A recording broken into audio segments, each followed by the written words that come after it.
Kuri wa 19 Ukwakira habaye isozwa rya Iwacu Muzika Festival i Rubavu. Muri uko gusoza kwayo habaye udushya tugiye dutandukanye mu bantu bose baperforminze kuri stage.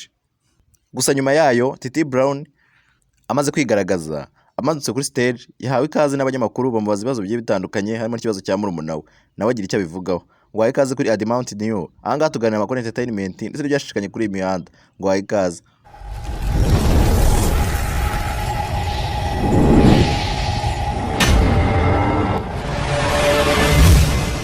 Reka nongere nguhereze ikaze nkwifurize kumererwa neza cyane aho uherereye hose. Niba utameze neza jya wibuka gusenga kugira ngo ibintu bimere neza cyane, kandi nawe ubona bimeze neza jya ufasha abo bitameze neza kugira ngo ibintu bikomeze kugenda neza cyane. Nawe ejo hari igihe bitaba bimeze neza abandi wafashije kugira ngo ibintu bigende neza cyane. Reka ngushimire cyane rero wamaze gukora subscribe kuri ADMOUNT New. Ahangaha tuganira amakuru ya entertainment ndetse n'ibyashishikanye kuri iyi mihanda. Niba utarakora subscribe nawe ikore kugira ngo tujye tubana umunsi ku wundi, kandi wibuke no gukora kunzogera ndetse video nayo nuyikunda ukande kuri like. Ndagushimiye cyane rero wowe ukomeza kubana nanjye umunsi ku wundi.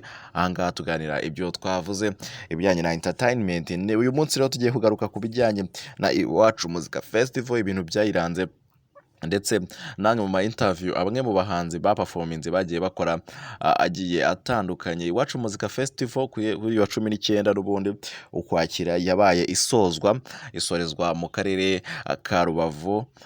Muri uko gusozwa rero habaye mu bintu byinshi bigiye bitandukanye, hamwe mu aho bahanzi benshi bagiye batungura abari bitabiriye iki gitaramo. Byari ibintu byiza cyane rero. Ewana twavuga ko ugereranyije na performance zagiye ziba mbere, iyi ngiyi koko yagaragaye nka performance ya nyuma kuko yari irimo utuntu twinshi tugiye dutandukanye kabisa. Ni kuri wa 19 Ukwakira rero yabaye isozwa. Agashya ka mbere rero kabayemo umuhanzi Ruti Joel kabisa, muramuzi cyane aririmba injyana za gakondo n'ubundi. Yabaye rero yatunguye abantu cyane, azana Keniki Shot kwamuzana kuri stage. Hanyuma Keniki Shot rero aperformingira aririmbira indirimbo imwe mu ndirimbo ze abari bitabiriye icyo gitaramo.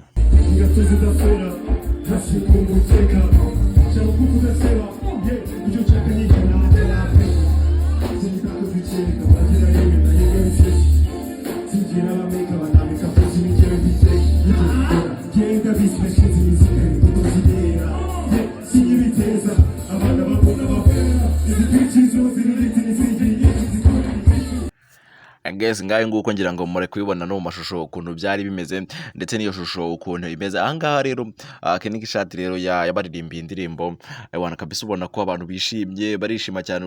Nyine ubona ko bari bamukeneye, abafana be bari bamukeneye cyane hano i Rubavu muri iri sozwa rya Iwacu Muzika Festival. Harimo n'abandi bahanzi benshi bagiye baperforminga bitandukanye, aho Kenisol kabisa nawe yagaragarijwe urukundo cyane. Yari yazanye ababyinnyi batandukanye. Ibintu byari byiza cyane, yakiriwe neza na Bwiza cyane nawe yakirwa neza cyane. Ibintu byari byiza cyane. Na Bushari Bushido yarabaririmbiye cyane, dore ko afite n'indirimbo nshyashya nazo yagiye abaririmbiraho gato kabisa. Ibintu bigenda neza cyane. Urumva ko muri iri sozwa rya Iwacu Muzika Festival ibintu byari byiza cyane. Hanyuma rero tujya ku nkuru ya Bruce Melody nawe rero yatunguye abantu cyane muri Iwacu Muzika Festival ku itariki 19 z'Ukwakira mu isozwa ryayo kabisa, aho kuri stage yazamutse akaririmba hanyuma akaza kwakira Bahati wo mu gihugu cya Kenya. Uyu Bahati muramuzi, yaririmbanye na Bruce Melody indirimbo yitwa Diana. Murayizi cyane. Indirimbo rero baririmbanye byatumye rero Bahati n'ubundi yaje kuri stage aza aririmba iyi ndirimbo, barayiririmbana. Ibintu urumva ko byari byiza cyane. Nyine abantu batunguwe cyane no kubona Bahati aza, nta rwo bazi ko hari kumva rero amwakira. Ni ibintu byari byiza cyane. Gusa nyuma y'urubyiniro Bruce Melody yegerewe n'abanyamakuru bamubaza ibijyanye na Bahati. Baramubaza bati se Bahati kuba yaje mu Rwanda. Ese niyo gahunda yari afite gahunda yo kuza guperforminga bimeze bite? Bruce Melody rero yababwiye yuko rwose atari ari kuri gahunda, ahubwo ari uko yaje mu Rwanda bigahurirana. Arongera avuga ko kandi Bahati rero ari inshuti ye cyane, nta kintu yakanga kumufasha nko kumusapotinga nko mu bitaramo nk'ibyo ngibyo, dore ko na Bruce Melody nawe ngo ajya amufasha yagiye nko muri Kenya agasanga afite ibitaramo, ntago yakanga kumusapotinga ngo bagende bakorana. Ubwo rero muri urwo rwego Bahati waje mu Rwanda, bituma ahita anaperforminga. Bruce Melody kandi yavuze ko n'ubundi ari inshuti ye cyane, n'ubundi inshuti ye ajya naza mu Rwanda abantu ntitubimenye cyangwa itangazamakuru ntiribimenye, akabaza nyine bakajya baganira ibintu bigiye bitandukanye mu mishinga itandukanye, akongera agasubirayo. Ubwo rero ni muri urwego yaje aramubwira ati ubwo ufite performance reka nze twifatanye. Uko byari bimeze rero ni uku nguku.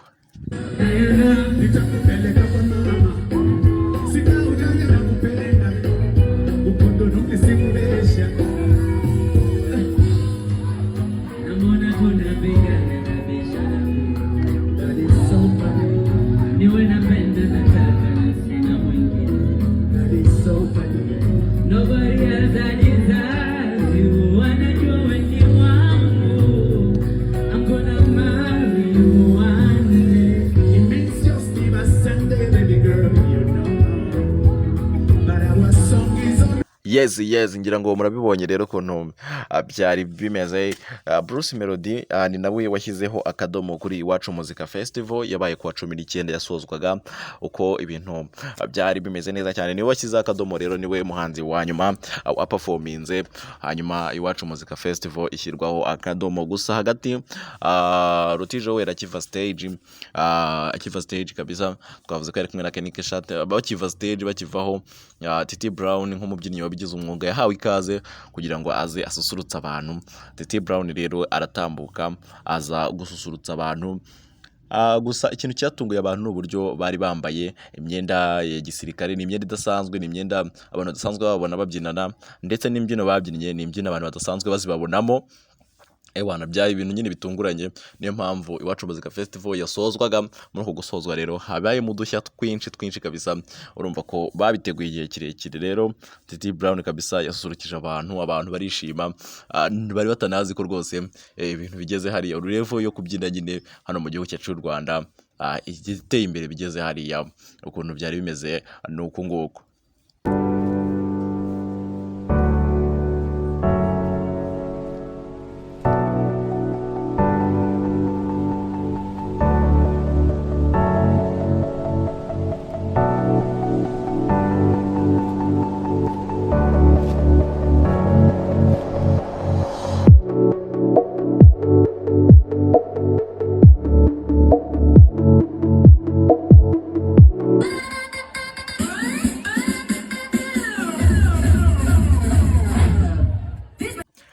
Ngira ngo rero murabibonye ko Titi Brown kabisa yigaragaje natimuye kuri stage. Titi Brown rero akiva kuri stage, murabizi ko n'ubundi mu busanzwe ni inkuru zisanzwe zivugwa, aho Titi Brown na Murumunawe ibintu biba bikomeye. Murumunawe avuga ati yanze kumfasha, abandi bati Titi Brown rwose ntamufashe bigende gutya, abandi bati Murumunawe reka yarananiranye ntago ari ngombwa ngamufashe. Abantu benshi babyumva bitandukanye.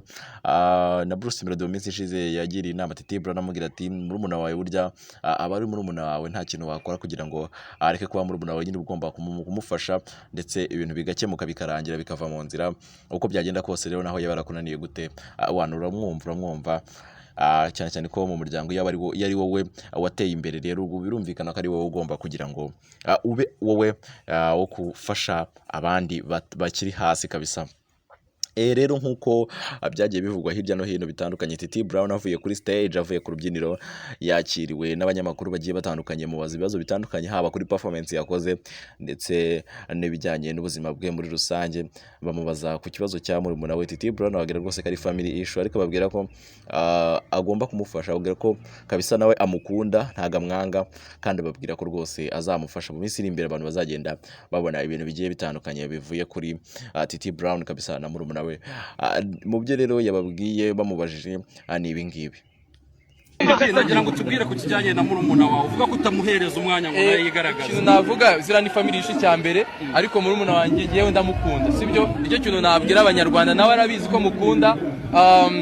gusa kandi nababwira ko ibyiza biri imbere sibyo rimwe tuzicara tuganire kandi ziko bizarangira bigakemuka icyambere nyine ni ukuganira sibyo buriya rizavaho tubyize none se si umuvandimwe wanjye erega no gukora biriya we ashobora kubikoreshwa n'umujinya ariko igihe kiragira tukicara tugahuza sibyo usibye n'abavandimwe n'abantu bakundana baragenda bagatezanya imbuga nkoranyambaga ejo mukongera mukababonana biriya nabirenze biriya ni ibintu birangira gusa icyo ngiye nabwira abanyarwanda buriya ni murumuna wanjye nkunda kuko hagati yanjye nawe harimo abakobwa ndamukunda cyane arabizi nako nawe Titi wakoze cyane nawe mwakoze abanyamakuru rwose ndabashimiye cyane ndagushimiye cyane wowe ubanye nanjye kuri ADMOUNT ni you ahangaha tuganira amakuru entertainment ndetse n'ibyacicikanye kuri iyi mihanda nugenda udakoze subscribe ndetse wibuke no gukora kunzogera kugira ngo tujye tubana mu nkuru zacu zigiye zitandukanye ndagushimiye kandi ndabakunda cyane